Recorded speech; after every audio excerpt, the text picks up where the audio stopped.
Hi, everybody. My name is Jake Feldman. I am a New York City police officer in my day to day life now, but I did 4 years active duty in the United States Navy as a Master at Arms. Um, I made the rank a second class before I got out. So I was MA2 when I got out, and this video is intended for guys that are considering separating and just to explain some options for you. I'm not trying to be like a famous YouTuber. I'm trying to just offer some of the things that I learned that might help you out with your journey in the future. I'm not encouraging anyone to get out or stay in. I'm just going to tell you some options that are out there and available to you. So I chose to stay in the reserves. Right now, I'm on a MOB and I got quarantined because of the fact that I'm from the New York area and I was having direct contact with people. I'm not sick or anything, but COVID, they're taking precautions. So I'm bored out of my mind. And that's what got me the idea to give you guys a little bit of knowledge. So when it comes time for you to get out and separate, you have the GI Bill. So the GI Bill is 36 months of benefits, but in some cases you can extend it more. Now, I could really go into depth, so I'm going to do probably multiple videos. We'll do this video in stages, and I'm going to share it where people will have access to it. So with the GI Bill, you can enroll in school or certain types of vocational education.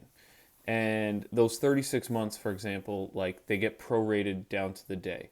So, for example, if a semester is 3 months and 15 days long, you burn 3 months and 15 days of your 36 months, which means that you still have the remainder, whatever 15, 3 months, so 33, and then you'll have, like 32 and a half months or whatever.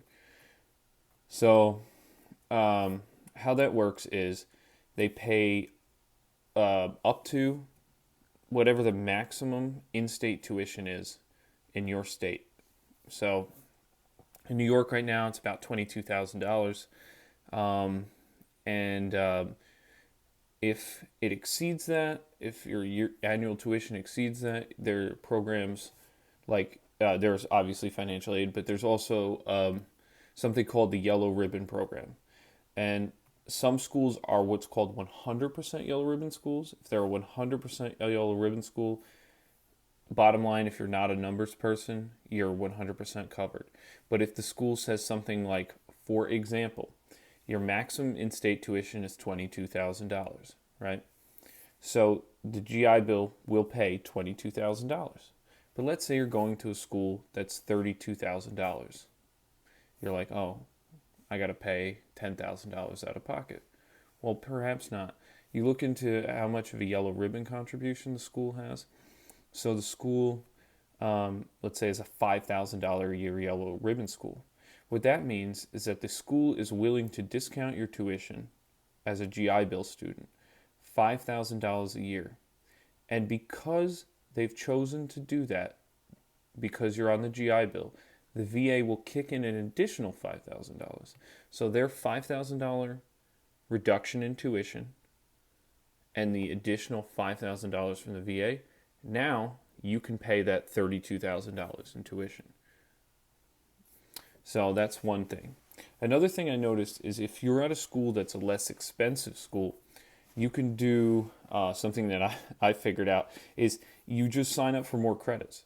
Like I did 18 credits one semester.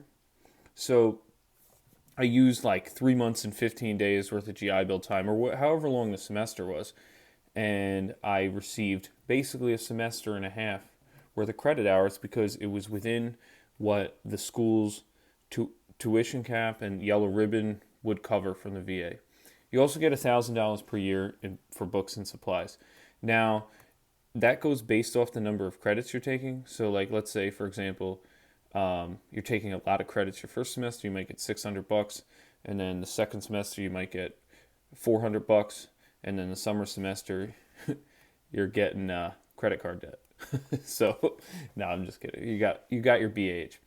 So the other component is you will receive housing allowance that's E5 accompanied BA or E5 with dependents BAH.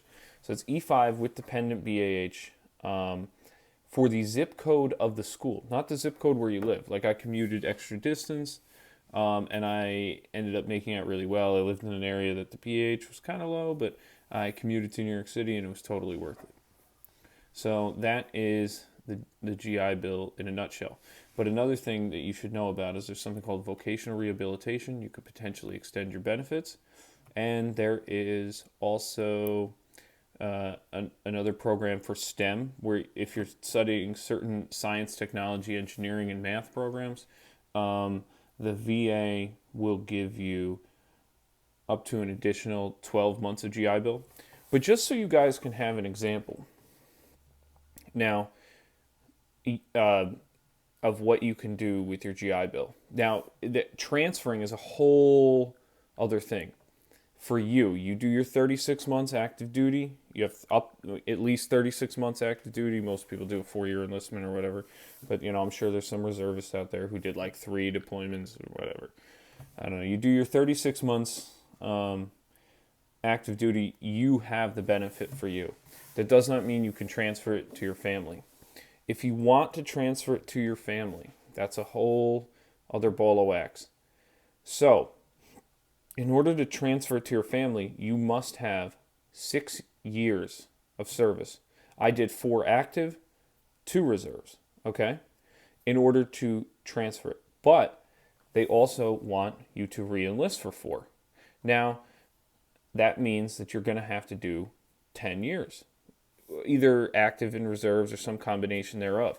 But this is very, very important, and this is something that they don't tell you, because I feel is almost as if they don't want you to be able to do it. Like maybe if you've been in the military, maybe the government isn't always on your side. I don't know. I'm not going to get into that. But you have to have 6 years of service, and you need to re-enlist for the purposes of transferring the benefit. And you have 30 days to transfer that benefit from the time of re-enlistment. Otherwise, they're going to tell you, hey, you don't have 4 years of enlistment left. And if you fail to meet that enlistment obligation, let's say something happens and you get kicked out or something at year 9, in your reserve time, making that up, you're going to owe that back, whatever you transferred. Okay? So that's pretty important. So let me think if there's anything else that you should know. Because these are important things that I myself learned from using it, but also like reading a little bit more into it and in depth. Oh, let me give you an example of how I've used mine. So I separated from the Navy, and I had taken the NYPD exam. I did 2 semesters of college. Then I got hired by the NYPD. I used 6 months of the GI Bill for my academy time. So I was paid New York City BAH during the academy. It was awesome. And then now my wife is using it for her master's. She's going to get her entire master's paid for because those 2 semesters were only a little bit over like 7 months of actual benefit used. So I still had like 29 months left. Then I used another 6 months for the police academy. I'm at 23 months. She's going to do her master's, and it's like 5 semesters long. And by my calculations, based on the rate of usage and everything, I'm still going to have about 8 months left. That's another thing. So if you go, you need to be at least 60% of full-time to receive BAH. That said, if you are not going full-time, let's say 12 credits is full-time at your institution, and you're taking 9 credits, what that means is that you are at 3/4 of full-time. So you cannot expect to receive full benefits, but you also don't burn it at the same rate. So watch this. 9 credits, 12 credits is full-time, you're at 3/4 of full-time. Every month of that semester, they only take 3 weeks off of your 36 months. And every month of that semester, you only get 3/4 of housing allowance. I hope that information was helpful, and I hope that breaks it down for some of you guys in a way that you could understand it.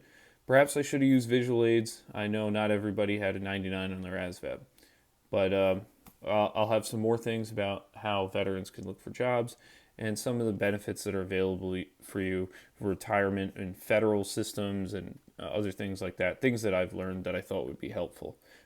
Thank you. Have a good day.